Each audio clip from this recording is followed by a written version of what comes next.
मैं आपको आए दिन कोई भी ऐसा दिन नहीं है जिस दिन आशा बहनों की खबर से अवगत न कराते हूँ। लेकिन क्या आपको मालूम है कि ये आशा कौन है, इनका क्या कार्य है, इनकी पहचान क्या है, इनकी नियुक्ति कौन करता है, आशा भर्ती कब निकलता है, इसके लिए क्या योग्यता होनी चाहिए, कौन लोग इसके लिए आवेदन कर सकते हैं, इनकी सैलरी सरकार क्या देती है। ये विभिन्न तरह के जो प्रश्न आपके दिमाग में बन रहे हैं, यदि नहीं जानते हैं तो बने रहिए इस वीडियो के अंत तक, मैं बताता हूँ पूरी बात। तो स्वागत है आपका यूपी बोर्ड ट्रिक में।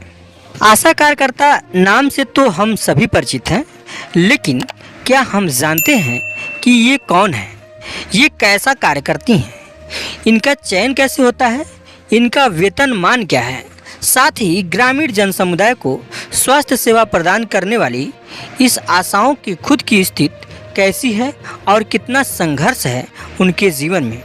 आशा कार्यकर्ता के संघर्ष पूर्ण जिंदगी को करीब से जानने के लिए आइए मेरे साथ और जानिए गुलाबी साड़ी या विभिन्न तरह के राज्यों से जुड़ी हुई आशा बहनों ने जो अपना ड्रेस पहना हुआ है, उनकी पहचान बन चुकी है। उनकी ज़िंदगी को थोड़ा करीब से हम जानते हैं। पहले बात करते हैं कौन है आशा कार्यकर्ता। तो आशा कार्यकर्ता एक मान्यता प्राप्त सामाजिक स्वास्थ्य कार्यकर्ता होती हैं, जिन्हें संक्षेप में आशा या आशा बहू भी कहा जाता है।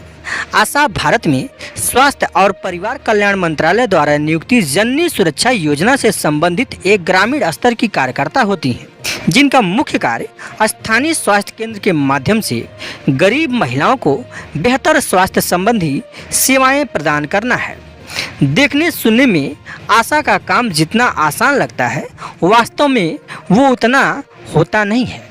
ग्रामीण स्तर पे स्वास्थ्य सेवा प्रदान करने वाली आशा कार्यकर्ता का चयन उसी समुदाय से किया जाता है जिनके लिए उन्हें काम करना होता है। करीब 1000 की आबादी पे एक आशा की नियुक्ति होती है। ये आशा कार्यकर्ता स्वेच्छा से कार्य करते हैं और विशेष रूप से प्रशिक्षित भी होती हैं।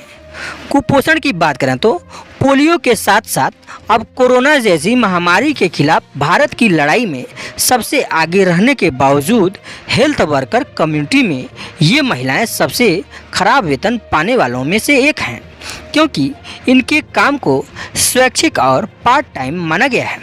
आशा कार्यकर्ता की नियुक्ति कब से हुई, कब से इन्होंने स्वास्थ्य विभाग में काम करना शुरू किया, तो इसमें राष्ट्रीय ग्रामीण स्वास्थ्य मिशन के अंतर्गत आशा योजना का आरंभ 2005 से हुआ। इस योजना का पूरी तरह से लागू करने का लक्ष्य 2012 तक का था। एक बार लक्ष्य की पूर्ति होने के बाद हर गांव में एक आशा की नियुक्ति आवश्यक होगी। आशा कार्यकर्ता की नियुक्ति की बात करें कि इनकी नियुक्ति कौन करता है, तो आशा कार्यकर्ता का पद केंद्र और राज्य सरकार के स्वास्थ्य विभाग के जिला स्वास्थ्य कार्यालय में राष्ट्रीय स्वास्थ्य मिशन कार्यक्रम के अंतर्गत गांव के स्तर पर होता है। आशा कार्यकर्ता का पद सभी राज्यों में गांव के स्तर पर अस्थायी आधार पर होता है।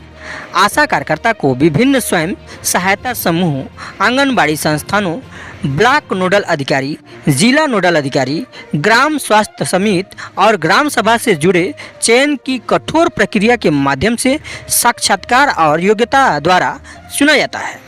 अब बात आता है कि आशा कार्यकर्ता की भर्ती कब निकलती है, तो इसको भी जान लीजिए। समय समय पर रिक्त स्थानों पे आशा की भर्ती के लिए वैकेंसियां निकलती रहती हैं।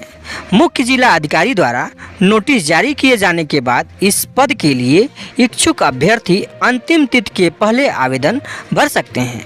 इसके लिए जो आवश्यक दस्तावेज है उसमें शैक्षणिक योग्यता प्रमाण पत्र, पहचान पत्र, अस्थायी प्रमाण पत्र, जाति प्रमाण पत्र, जन्म प्रमाण पत्र, पासपोर्ट साइज फोटो, रोजगार पंजीयन प्रमाण पत्र की जरूरत पड़ती है। अब बात आती है कि आशा कार्यकर्ता के चयन का आधार क्या है, तो महिला संबंधित गांव की अस्थायी निवासी होनी चाहिए।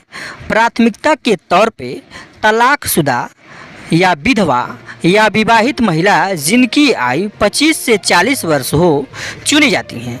अल्पसंख्यक, अनुसूचित जाति, जनजाति को वरीयता दी जाती है। महिला कम से कम 8वीं पास होनी चाहिए। हाई स्कूल पास को वरीयता दी जाती है। आशा कार्यकर्ता की वो 8 कार्य हैं जो उन्हें महत्वपूर्ण बनाते हैं।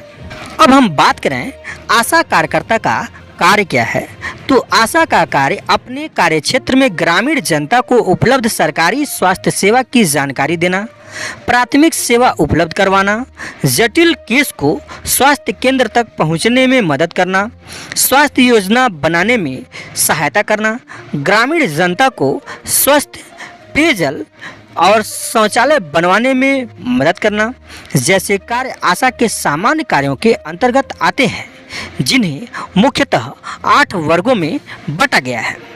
नंबर 1, ग्रामीण स्वास्थ्य योजना तैयार करवाने में भागीदारी।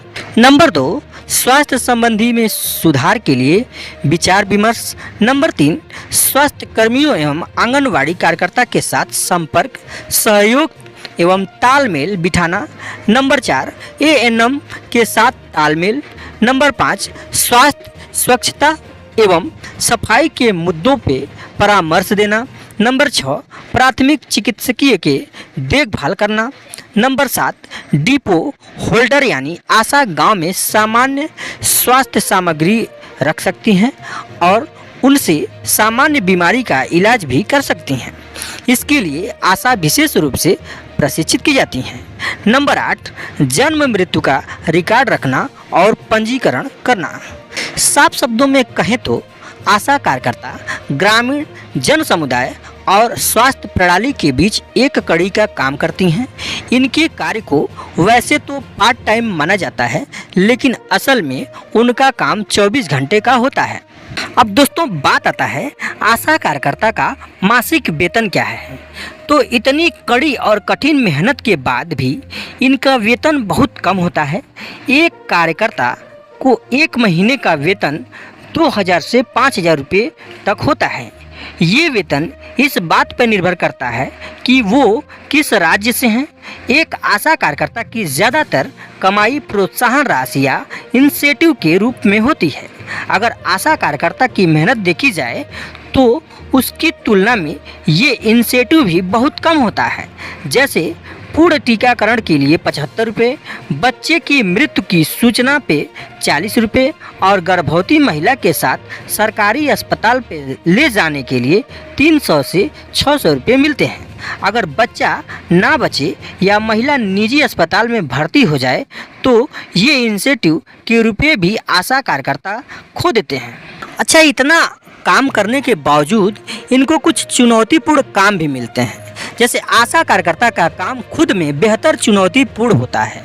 ग्रामीणों को सरकारी अस्पताल में उपलब्ध स्वास्थ्य सेवा के लिए समझाना, जैसे प्रजनन और बाल स्वास्थ्य, प्रतिरक्षण, परिवार नियोजन, सामुदायिक स्वास्थ्य संबंधी जानकारी देना, गर्भवती महिलाओं के घर का दौरा करना, उन्हें जरूरी टीके और अन्य स्वास्थ्य संबंधी जानकारी देना, साथ ही दस्त, बुखार और मामूली चोटों के लिए प्राथमिक उपचार प्रदान करना भी है। इन सब के अलावा जो सबसे चुनौतीपूर्ण कार्य मेरी नज़र में है वो है आम ग्रामीण जनता जो आज भी नीम हकीम पे ज़्यादा विश्वास करती है। उन्हें नीम हकीम के पास जाने से रोकना और सरकारी अस्पताल ले जाना। इस कार्य में कई बार ग्रामीण आशा से लड़ भी पड़ते हैं, उन पर पत्थर या डंडों से हमला तक कर देते हैं। ऐसी घटनाओं को अक्सर हम न्यूज़ में देखते और पढ़ते रहते हैं। कोरोना जैसी महामारी में जब सब घरों में कैद थे तब भी आशा कार्यकर्ता जान जोखिम में डाल गांव के घर घर जाकर लोगों को इस बीमारी से न सिर्फ अवगत कराया, साथ ही क्वारंटीन के नियमों की जानकारी भी दी और जरूरी दवा को भी उपलब्ध करवाया। ग्रामीण स्तर पे ये आशा कार्यकर्ता ही थे जिनके कारण कोरोना की स्थिति संभल सकी। भेदभाव की बात यदि देखा जाए तो इतने कठिन कार्य के बाद भी आशा कार्यकर्ता सरकारी नीतियों के भेदभाव की शिकार हैं। उनकी स्थिति किसी दिहाड़ी मजदूर से भी बदतर है, क्योंकि एक दिहाड़ी मजदूर भी प्रतिदिन 300 से 400 रुपया कमा लेता है। वही कोरोना काल में अपनी जान का जोखिम उठाकर कार्य करने पे भी रोजाना 30 से 35 रुपये ही मिलते हैं, जो आज के महंगाई के दौर में कहीं से उचित नहीं है। मेरी नज़र में आशा कार्यकर्ता की परेशानी सिर्फ उनकी सेवा के बदले भुगतान की ही नहीं है, बल्कि सबसे बड़ा मुद्दा ये है कि एक आशा कार्यकर्ता को अन्य फ्रंट लाइन वर्कर को दिए जाने वाले सुविधा और सुरक्षा की भी सुविधा नहीं दी जाती है। आशा अपने हक के लिए समय समय पे आवाज़ भी उठाती रहती हैं, बदले में सरकारी वादे ही मिलते हैं। कुछ पूरे होते हैं तो कुछ फाइलों में दबी रह जाती हैं। मेरी दृष्टि में अब समय है कि सरकार अपने दृष्टिकोण को बदले, एक आशा के कार्य को दोबारा से परिभाषित करे, उन्हें ज़रूरी इंश्योरेंस कवर दे, उनकी पक्की सैलरी फिक्स करे, साथ ही उनके इंसेंटिव में भी बढ़ोतरी करे। एक आशा बहू की भूमिका ग्रामीण इलाकों में बेहद अहम होती है।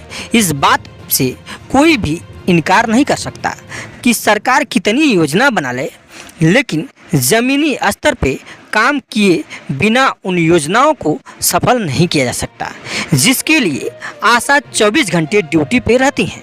फिर क्यों सरकार द्वारा आशा कार्यकर्ता को उचित राशि और सुविधा मुहैया नहीं करवाई जाती? ये एक ज्वलंत प्रश्न है। अब समय है कि आशा को भी उनके हिस्से का हक और सम्मान मिले, जिससे अन्य महिलाएं भी आगे आकर आशा कार्यकर्ता के रूप में ग्रामीण इलाकों में काम करें। तो दोस्तों, मेरे बातों से, मेरे विचारों से आप कितना संतुष्ट हैं, कमेंट में हमें ज़रूर बताएं। और वीडियो यदि आपको अच्छा लगा हो तो इसे लाइक करें, लोगों को शेयर करें, ताकि सभी लोग ड्यूटी करने वाली आशा बहनों के बारे में जान सके। और वीडियो को आप पहली बार वॉच कर रहे हैं तो पूरा वीडियो देखने के बाद आपको समझ में आ ही गया होगा कि हमारे चैनल पर आए दिन इस तरह की खबरें डेली मिलती रहती हैं। तो चैनल से जुड़ जाइए, चैनल को सब्सक्राइब करके बगल में घंटी जरूर दबा दीजिए। मिलेंगे ऐसे ही एक नए वीडियो में। नमस्कार।